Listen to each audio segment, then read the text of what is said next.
स्वागत है आपका सबलाइन क्लासेस में। और अभी तक हमने आपको उत्तर प्रदेश के इतिहास से वाकिफ कराया था। आज जो हमारी चर्चा रहेगी वो रहेगी उत्तर प्रदेश की भौगोलिक स्थिति से संबंधित। स्थिति का मतलब जो हमारी पृथ्वी है उसको किस किस रूप में बांटा गया है, उसमें कौन कौन से नंबरिंग की गई है, नंबरिंग पूछी जाती है ना आपके पेपर्स में। और हमारा जो देश है भारत, वो उसकी भौगोलिक स्थिति क्या है, उसके बाद जो उत्तर प्रदेश है उसकी भौगोलिक स्थिति क्या है, ये सब कुछ आज के वीडियो में हमें जानना है। और ये बहुत महत्वपूर्ण हो सकता है। किस किस तरीके से बांटा जाता है इस पर भी हमारी विशेष चर्चा रहेगी।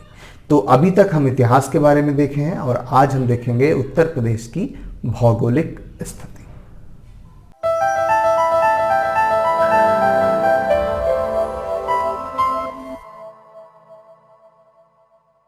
आज हम चर्चा करने जा रहे हैं उत्तर प्रदेश का भौगोलिक क्षेत्र। तो उत्तर प्रदेश के भौगोलिक क्षेत्र में आज हम चर्चा करेंगे कि लैटिट्यूड और लॉन्गिट्यूड में क्या क्या नंबर्स हैं उत्तर प्रदेश के, और क्या क्या जिलों की स्थिति है, और उत्तर प्रदेश किस किस जिलों से और किस किस प्रकार से राज्यों की सीमाओं से जुड़ा हुआ है, और कौन कौन देश की अंतर्राष्ट्रीय सीमा से जुड़ा हुआ है। तो चलिए शुरुआत करते हैं और सबसे पहले ये देखते हैं कि भारत का जो भौगोलिक क्षेत्र है उसे समझ लेते हैं। क्योंकि अगर हम उत्तर प्रदेश के भौगोलिक क्षेत्र को समझते हैं तो पहले थोड़ा सा हमें भारत के भौगोलिक क्षेत्र को समझना पड़ेगा। तो चलिए सबसे पहले देखते हैं एक मैप को, और इस मैप में क्या दिया हुआ है। इस मैप में दिया हुआ है कि एक विश्व की एक रेखा है जो बीच में धरती को गोल, जो हमारी धरती है वो लगभग गोल है, तो इसको बीच से काटती है। इसको इक्वेटर कहते हैं और इसको हिंदी में हम विषुवत रेखा भी कहते हैं। तो इस विषुवत रेखा को अगर हम बीच से देख रहे हैं तो आप भारत की स्थिति अगर यहाँ जाने तो कुछ इस प्रकार है। तो ये भारत की जो स्थिति है वो इक्वेटर से थोड़ा सा ऊपर की ओर दिखाई दे रही है। अब ये अगर इक्वेटर से ऊपर है तो जाहिर सी बात है, अगर आप इसको इसमें समझें कि नॉर्थ हमेशा ऊपर होता है, साउथ नीचे होता है, वेस्ट इधर होता है, ईस्ट इधर होता है। तो नॉर्थ का मतलब उत्तर दिशा, तो ये इक्वेटर के उत्तरी क्षेत्र में है। इसका मतलब ये हो गया कि भारत जो है वो धरती के उत्तरी भाग में स्थित है। तो एक चीज तो आपकी यहाँ कंफर्म हो गई। तो हमेशा एक चीज ध्यान रखिएगा, ये जो हमारी इक्वेटर है ये एक प्रकार की अक्षांश रेखा है जिसको हम लैटिट्यूड कहते हैं। लेटी हुई जो रेखाएं हैं उनको आप लैटिट्यूड कह के समझ सकते हैं। ऐसे ही जो भारत के बीच से होकर गुजरती है वो भी एक लैटिट्यूड है, उसको हम कहते हैं कर्क रेखा, ठीक है, कैंसर इंग्लिश में कहते हैं। और ऐसे ही एक और रेखा है जो नीचे से गुजरती है, उसको हम मकर रेखा कहते हैं। तो इस प्रकार से ये कुछ महत्वपूर्ण रेखाएं हैं, इसके बारे में हम ज्यादा बात यहाँ फिलहाल नहीं करेंगे और बस इतना बताना था आपको। तो जो भी लेटी हुई रेखाएं आपको दिख रही हैं और ये ऊपर उत्तरी ध्रुव से नीचे दक्षिणी ध्रुव तक स्थापित होती हैं, लेकिन जो भी मेजरमेंट होता है वो इक्वेटर से ही होता है। इसीलिए अभी आपको जब मैं नंबर्स बताऊंगा तो आप हर चीज को इक्वेटर से मेजरमेंट करके देखेंगे। लेकिन ऐसा तो है नहीं कि हर चीज ऊपर से नीचे ही जा रही है। अब भारतीय हिस्सा है, कुछ दाएं से बाएं भी हमारा क्षेत्रफल होगा, उसको कैसे देखते हैं, उसको कुछ यहाँ इस तरीके से देख सकते हैं आप कि एक धरती है, उसको बीच से भी यहाँ पर डिवाइड किया गया है, इसको हम ग्रीनविच रेखा कहते हैं। और इन रेखाओं को जो ऊपर से नीचे आती है यानी कि उत्तरी ध्रुव से दक्षिणी ध्रुव जाती है, इसको हम अक्षांश माफ कीजिएगा देशांतर रेखाएं कहते हैं। इंग्लिश में इसको हम लॉन्गिट्यूड कहते हैं। अब जो ऊपर से नीचे आ रही हैं ये पूरी 360 होती हैं। आप नंबर्स में देखिए, यहां से इधर बढ़ी तो भी ये 180 है और इधर से इधर बढ़ी तो 180 है। पिछला हिस्सा यहाँ नहीं दिखाई दे रहा है। तो जो ये रेखा है जीरो पर, यहाँ पर ये क्या है, ये इंग्लैंड यानी कि लंदन से गुजरती है, कुछ अफ्रीकी देशों से भी गुजरती है और उत्तरी ध्रुव से होते हुए दक्षिणी ध्रुव तक पहुंचती है। यहीं से हम टाइम जोन का निर्धारण करते हैं कि किस देश में क्या टाइम चल रहा होगा। और इन दोनों के बीच की दूरी जो होती है वो मैक्सिमम, मतलब ध्रुवों पे तो काफी कम हो जाती है, लेकिन यहाँ पर मैक्सिमम 111 किलोमीटर 111.8 किलोमीटर के आसपास होती है। और इन दोनों के बीच का जो समय होता है वो लगभग 2 घंटे का होता है। मतलब अगर धरती घूमती है तो 2 घंटे 111 किलोमीटर का रेशियो बनाती है 2 घंटे में। और 2 घंटे के हिसाब से पूरा अगर हम मेजरमेंट करें यहाँ पर तो पूरी धरती 2 गुणे 12 में घूम जाती है। फिलहाल अब हम यहाँ देखते हैं भारत की स्थिति क्या है। भारत की स्थिति कुछ इस प्रकार है। अब आप देखिए, अगर हम बीच वाली रेखा से और इक्वेटर से इसको मेजरमेंट करें तो ये किस हिस्से में आ रहा है, वही वाला मैप बना लीजिए, नॉर्थ साउथ वेस्ट और ईस्ट। तो अगर हम इसे यहां पर इस चीज को बनाते हैं तो हम हैं ईस्ट वाले हिस्से में, मतलब ये जो हिस्सा बन रहा है इस हिस्से में है। इसका मतलब हम पूर्वी हिस्से में हैं, और नीचे से अगर हम अक्षांशीय रेखाओं से देखें तो हम उत्तरी हिस्से में हैं। तो अब हम उत्तर पूर्व में हैं। तो कभी भी भारत का भौगोलिक स्थिति पूछा जाए तो आप बताएंगे कि भारत धरती के उत्तर पूर्व हिस्से में स्थित है। तो उम्मीद है आपको कुछ समझ में यहाँ पे आ गया होगा। अब हम आगे चलते हैं और भारत की कुछ मुख्य चीजें समझ लेते हैं। देखिए यहाँ पर 30.6 मिनट लिखा हुआ है, 37 डिग्री 6 मिनट, ठीक। नीचे लिखा हुआ है 8 डिग्री 4 मिनट। अब इन चीजों को समझने के लिए मैंने कहा था कि इक्वेटर से आप समझिएगा। इक्वेटर का मतलब जो निचला हिस्सा था उससे जब हम ऊपर उठते हैं तो जो भारत का सबसे निचला हिस्सा होगा वहां पे 8 डिग्री आ जाएंगी। अगर ये इक्वेटर है तो 8 लाइनें और होंगी बराबर बराबर, और उसके बाद हमें मिलेगा भारत का सबसे निचला हिस्सा, जिसको हम कन्याकुमारी कह सकते हैं यहाँ पर। और भी अगर इसको विस्तृत रूप में समझेंगे तो अंडमान निकोबार का हिस्सा जल्दी मिल जाता है क्योंकि वो और नीचे है, लेकिन हम मेन लैंड को लेके चल रहे हैं, इसलिए यहाँ पर 8 डिग्री 4 मिनट कहा जाता है। अगर हम जम्मू कश्मीर तक पहुंचेंगे ऊपर तो 37 डिग्री यानी कि 37 लाइन बराबर बराबर खींच के हम जो जम्मू कश्मीर का लाइन है वहां तक पहुंचेंगे, और 37 डिग्री 6 मिनट तक होगा, जिसको हम इंदिरा कॉल कहते हैं जम्मू कश्मीर में। इसी प्रकार हमें दूसरा हिस्सा भी देखना होता है जो कि देशांतर रेखाएं होती है जो ऊपर से नीचे की ओर आती हैं। उसमें 97 डिग्री 2.5 मिनट, और ये जो गुजरात का हिस्सा है यहाँ पर 68 डिग्री 7 मिनट। अब यहाँ पर आपको लिखना क्या है, देखिए जो नीचे से ऊपर की ओर आ रहे थे क्योंकि वो इक्वेटर से देखा जा रहा था इसलिए हम वहां नॉर्थ लिखते हैं, उत्तर, और ये भी उत्तर। क्यों? क्योंकि इक्वेटर से तो हम दोनों साइड में उत्तर में है, इसलिए दोनों में नॉर्थ। और यहाँ पर हम देख रहे हैं कि 180 डिग्री के हम किधर थे, पूर्व वाले स्थिति में थे, तो हम यहाँ पर पूर्व लिखेंगे। पूर्व का मतलब यह ईस्ट में है और ये भी ईस्ट में है। इस प्रकार हम भारत की स्थिति को समझ सकते हैं। अब उत्तर प्रदेश को समझते हैं क्योंकि यहाँ पर उत्तर प्रदेश का ही हमारा मुख्य लक्ष्य था आज के वीडियो में जो भी हम समझने जा रहे हैं। तो इसके भी मैप को हम ओपन कर लेते हैं फिर समझते हैं। तो उत्तर प्रदेश का जो स्थित है वो भी 4 भागों में विभाजित करेंगे, नॉर्थ, साउथ, ईस्ट, वेस्ट। तो जो सबसे नॉर्थ वाला हिस्सा है वो कौन सा है? सहारनपुर है। इसका जो नंबर है वो क्या है? 3 डिग्री 24 मिनट। और जो सबसे साउथर्स्ट एरिया है वो क्या है? सोनभद्र है, जिसको हम नंबर देंगे 23 डिग्री 52 मिनट। इस तरीके से नॉर्थ साउथ का जो हिस्सा है वो आप याद कर लीजिएगा, इससे थोड़ा सा आपको जो भी उत्तर प्रदेश का रेशियो है समझ में आ जाएगा। ठीक, अब हम बात करते हैं कि जो सबसे यहाँ पर पूर्वी हिस्सा है कौन सा है? बलिया। तो यहाँ पर क्या नंबर आएगा जो उत्तर प्रदेश का है? वो आएगा 84 डिग्री 38 मिनट। क्या आएगा? यहाँ पर आएगा ईस्ट, क्योंकि हम 180 डिग्री से देख रहे हैं तो हम पूरा हमारा जो हिस्सा है भारत का वो पूर्वी स्थिति में है, तो पूर्वी ही लिखेंगे और कोई चीज नहीं लिखेंगे। यहाँ पर हम जो शामली है ये हमारा सबसे हम कह सकते हैं पश्चिमी हिस्सा है, तो यहाँ पर हम जो नंबर डालेंगे वो हो जाएगा 77 डिग्री 05 मिनट। तो कुछ इस तरीके से ये उत्तर प्रदेश की भौगोलिक स्थिति समझी जा सकती है। अगर हम बात करें पूर्व से पश्चिम का मतलब बलिया से लेकर शामली तक जो भी एक बराबर इसको बांटे, तो ये जो लंबाई है ये है 650 किलोमीटर। कुछ इस तरीके से जो पूरी लाइन है ये है 650 किलोमीटर की। और अगर हम यही बात उत्तर से दक्षिण की ओर करें, यानी कि सहारनपुर से नीचे की ओर, तो ये है 240 किलोमीटर। तो ये हमारा उत्तर प्रदेश का एक हिस्सा है जिसको आप समझ रहे हैं। और ये चीज जो नंबर्स मैंने बताए हैं इसको अलग से याद करना पड़ेगा, क्योंकि ये नंबर कोई बहुत इजी वे में तो लिखे नहीं है जिसको आप बहुत अच्छे से समझ लें। तो इसको एक बार 2-3 बार समझेंगे तो आपको याद हो जाएगा, और कोशिश करिएगा एग्जाम टाइम एक बार इस नंबर्स को जरूर देख लीजिएगा। चलिए आगे चलते हैं।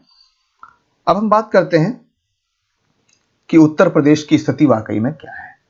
तो उत्तर प्रदेश का संपूर्ण क्षेत्रफल जो है वो 2,40,928 वर्ग किलोमीटर है और भारत के संपूर्ण क्षेत्रफल का 7.33% है। राजस्थान, महाराष्ट्र और मध्य प्रदेश के बाद भारत में क्षेत्रफल की दृष्टि से उत्तर प्रदेश का चौथा स्थान है। तो पहले है राजस्थान नंबर 1 पर, दूसरे पर महाराष्ट्र है और तीसरे पर मध्य प्रदेश है। मैं आपको बताऊं कि एक पेपर पीसीएस का आया था, उसमें 4 प्रदेश दिए हुए थे, राजस्थान, महाराष्ट्र, मध्य प्रदेश और उत्तर प्रदेश, और इनको क्षेत्रफल की दृष्टि से क्रमशः लगाना था कि सबसे ज्यादा कौन है, फिर सबसे कम कौन है। तो ये प्रश्न भी कहीं ना कहीं बहुत महत्वपूर्ण हो जाता है। अब हम बात कर रहे हैं उत्तर प्रदेश का भौगोलिक परिदृश्य। उत्तर प्रदेश के जो भौगोलिक परिदृश्य है, यहाँ पे थोड़ा सा आपको पढ़ना है, बाकी इसमें बहुत डीप में यहाँ जाने की जरूरत नहीं है। कितने भौगोलिक प्रदेशों में से बांटा गया है? भाबर का तराई क्षेत्र, मैदानी क्षेत्र और दक्षिण का पहाड़ी या पठार। दक्षिण का मतलब साउथ भारत में नहीं जाना है आपको, ये बुंदेलखंड का जो क्षेत्र है उत्तर प्रदेश का है उसकी बात की जा रही है। मैदानी का मतलब जो भी गंगा नदी जहां से गुजरती है वो वाला क्षेत्र, और तराई क्षेत्र का मतलब जो नेपाल से लगी हुई सीमा है वो वाले क्षेत्र की बात की जा रही है। तो इस प्रकार उत्तर प्रदेश को 3 भागों में बांटा जा सकता है। थोड़े से इतिहास की बात करते हैं। सन 2000 में उत्तर प्रदेश में पहले 83 जिले थे। इसके बाद जब नवंबर 2000 में उत्तराखंड राज्य का गठन हुआ तो 13 जिले जो है वो उत्तराखंड में चले गए। तो कितने बचे? अगर 13 चले गए तो 70 बचे। लेकिन बाद में उत्तर प्रदेश की कैबिनेट ने 5 और जिलों का जो है निर्माण किया, और जिससे जो संख्या वर्तमान में कितनी हो गई? 75, यानी कि 75 हो गई। उत्तर प्रदेश में गांवों की संख्या भारत के किसी भी अन्य राज्य में ग्रामों की संख्या से बहुत अधिक। प्रदेश का जो सबसे पूर्वी जिला है, जो मैंने आपको नंबर्स बताया था तब बताया भी है, फिर से बता देता हूं, जो पूर्वी जिला है वो बलिया है। इसको समझना किस प्रकार है? कुछ इस प्रकार अपना मैप बना लीजिए, नॉर्थ, साउथ, ईस्ट, वेस्ट। अब आपको देखना है कि सबसे पूर्वी जिला उत्तर प्रदेश का कौन है, तो ईस्ट वाला कौन सा है? सबसे जो ईस्ट है वो है बलिया। अब बात कर रहे हैं पश्चिमी, यानी कि वेस्ट की बात कर रहे हैं, तो सबसे पश्चिमी कौन सा है? शामली। अगर उत्तरी जिले की बात कर रहे हैं तो सबसे उत्तर में कौन सा है? नॉर्थ में कौन सा है? सहारनपुर। दक्षिण में कौन सा है? सोनभद्र, जो कि यहां पर स्थित है। आगे चलते हैं। उत्तर प्रदेश से सटे राज्यों की संख्या 9 है। ये डिजिट याद कर लीजिए, 9 है, जिसमें 8 राज्य हैं और 1 केंद्र शासित प्रदेश है। 8 राज्य कौन कौन से हैं? उत्तराखंड, हरियाणा, राजस्थान, मध्य प्रदेश, बिहार, छत्तीसगढ़, झारखंड और हिमाचल प्रदेश, और 1 केंद्र शासित प्रदेश भी है जो कि नई दिल्ली है। इस प्रकार से इस चीज को भी हमें याद रखना है। और मैं आपको बता दूं, उत्तर प्रदेश एक ऐसा प्रदेश है जिससे दूसरे राज्य की जो सीमाएं लगती हैं वो सबसे ज्यादा लगती हैं। मतलब ऐसा कोई प्रदेश ऐसा और नहीं है जिसमें सबसे ज्यादा प्रदेश में उसकी सीमाएं टच होती हैं। तो कभी मध्य प्रदेश अगर आपको लगे कि भाई मध्य प्रदेश तो बीच में है, चारों तरफ से राज्यों से घिरा हुआ होगा, तो सबसे ज्यादा राज्य जो है मध्य प्रदेश से लगे होंगे, ऐसा नहीं है। सबसे ज्यादा राज्यों की सीमाएं उत्तर प्रदेश से ही लगी हुई हैं, ये चीज याद रखिएगा। आगे चलते हैं। उत्तर प्रदेश की सीमा की सर्वाधिक सीमा की लंबाई जो है वो मध्य प्रदेश के साथ है। बहुत अच्छी बात है। अगर प्रश्न आता है कि सबसे ज्यादा लंबाई जो राज्य सीमाओं से लगी हुई है उत्तर प्रदेश की, वो किस प्रदेश से है, तो मध्य प्रदेश के साथ है। सोनभद्र जिले की सीमा 4 राज्यों के साथ स्पर्श करती है, मध्य प्रदेश, छत्तीसगढ़, झारखंड और बिहार। जी हाँ, सोनभद्र एकमात्र एक ऐसा जिला है जिसकी सीमाएं अकेले 4 राज्यों के साथ लगती हैं, बिहार, झारखंड, छत्तीसगढ़ और मध्य प्रदेश। ये भी बहुत महत्वपूर्ण है। और ये भी प्रश्न पूछा जा सकता है कि सोनभद्र कितने राज्यों से जुड़ा हुआ है, या हो सकता है उल्टा पूछ लिया जाए कि 4 राज्यों से जो भारत का एक जिला है वो कौन सा है जो 4 राज्यों की सीमाओं से जुड़ा हुआ है। ये प्रश्न थोड़ा मैंने अलग से बनाया है क्योंकि मैंने एक प्रश्न पढ़ा था और बड़ा यूनिक था, पीसीएस का क्वेश्चन था, तो इसलिए ये पढ़ाने का मेरा जो लाइन आप देख रहे हैं ये बहुत महत्वपूर्ण है। प्रदेश के सबसे दक्षिणी बिंदु को स्पर्श करने वाला राज्य। देखिए, प्रदेश का सबसे दक्षिणी बिंदु को स्पर्श करने वाला राज्य, मतलब ये जो बिंदु है, मतलब ये जो बिल्कुल सोनभद्र का लास्ट बेस बना होगा साउथ ईस्ट में, तो साउथ में सबसे जो दक्षिणतम बिंदु है ये किस राज्य से लगा हुआ है, ये प्रश्न एक बार पूछा गया था। जी हाँ, तो वो लगा हुआ था छत्तीसगढ़ से। और बात करते हैं उत्तर पश्चिमी बिंदु को सबसे स्पर्श करने वाला राज्य कौन सा है। उत्तर पश्चिमी का मतलब जो सबसे ऊपर हो और वेस्ट में भी हो। तो ये कौन सा होगा? तो नॉर्थ वेस्ट का मतलब यहाँ पॉइंट पूछा गया है, जो कि हिमाचल से लगा हुआ है। जो सबसे टॉप पर जो हमारा सहारनपुर है, इसका जो सबसे टॉप वाला हिस्सा है ये हिमाचल प्रदेश से लगा हुआ है। अगर हम बात करते हैं पूर्वी बिंदु का मतलब बलिया, ये किससे जुड़ा हुआ है? ये स्पेशली बिहार से जुड़ा हुआ है।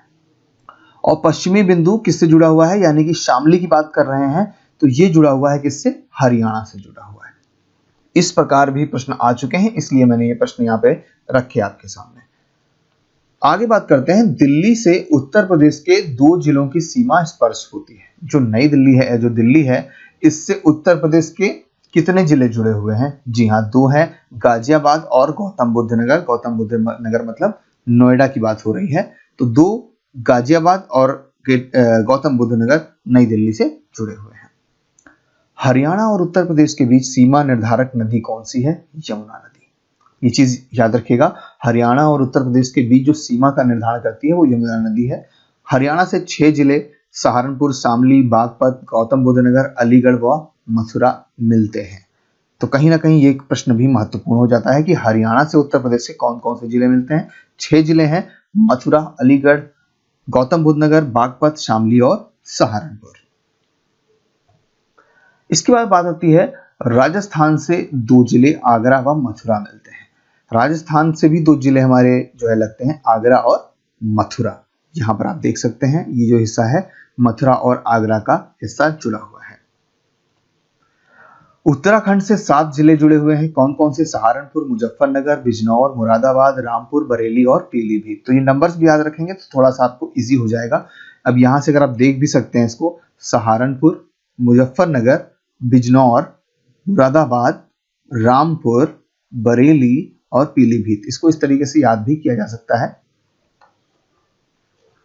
SMBRBP।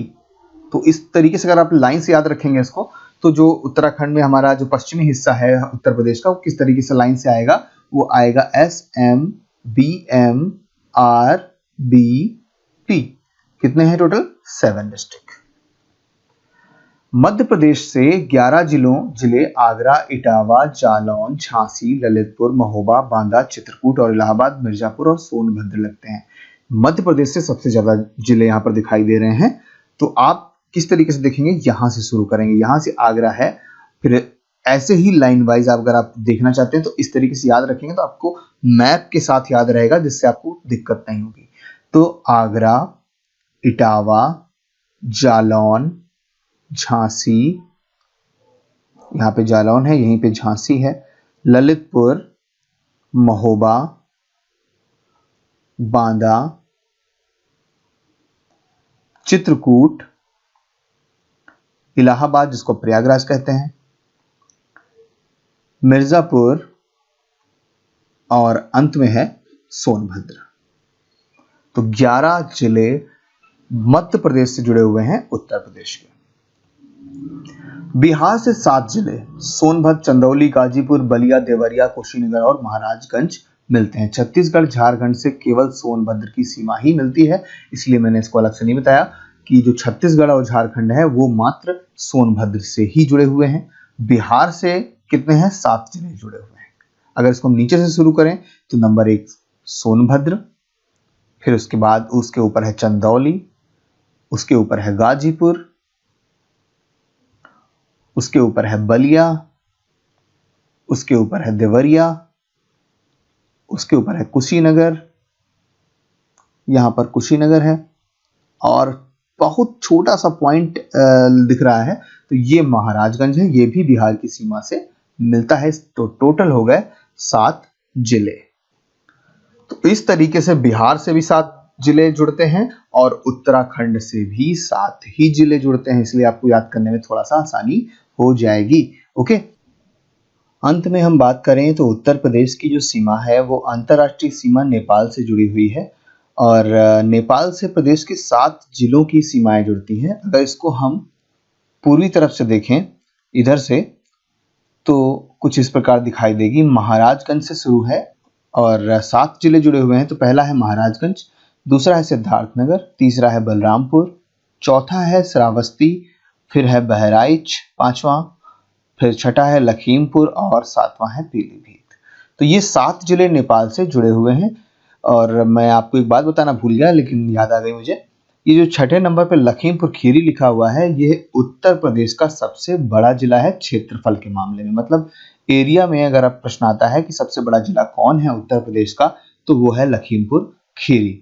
और अगर लखीमपुर खीरी को दूसरे नंबर पर पूछा जाए कि लखीमपुर खीरी के बाद कौन सा क्षेत्रफल में सबसे बड़ा जिला है, तो आप बताओगे सोनभद्र क्षेत्रफल के मामले में। ऐसे ही ये पूछ लिया जाए कि क्षेत्रफल के मामले में सबसे छोटा जिला कौन सा है, तो आप बताओगे संत रविदास नगर, जिसको हम भदोही भी कहते हैं। तो कभी कभी प्रश्न में जो उत्तर आता है उसमें संत रविदास नगर लिखा होता है और कभी कभी भदोही लिखा होता है, तो इसमें आप कंफ्यूज मत होइएगा।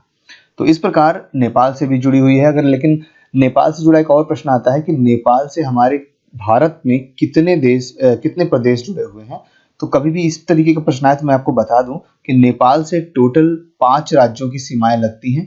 पहला है उत्तराखंड, जो कि यहाँ पर आपका लिखा हुआ है, पहला है उत्तराखंड, मैं लिख भी देता हूं। और दूसरा है उत्तर प्रदेश,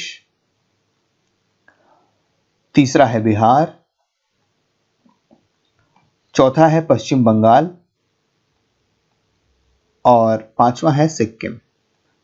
तो ये जो सीमाएं हैं नेपाल से जुड़ी हुई हैं। इस तरीके से 5 राज्यों से नेपाल की सीमा जुड़ती है, लेकिन उत्तर प्रदेश में 7 जिले नेपाल के साथ सीमा बनाते हैं। तो फिलहाल आज के हमारे वीडियो में इतना ही था। जल्द ही हम आपको उत्तर प्रदेश से संबंधित और भी जो वीडियो हैं जो महत्वपूर्ण हो सकते हैं आपके लिए, वो लेकर आएंगे। धन्यवाद।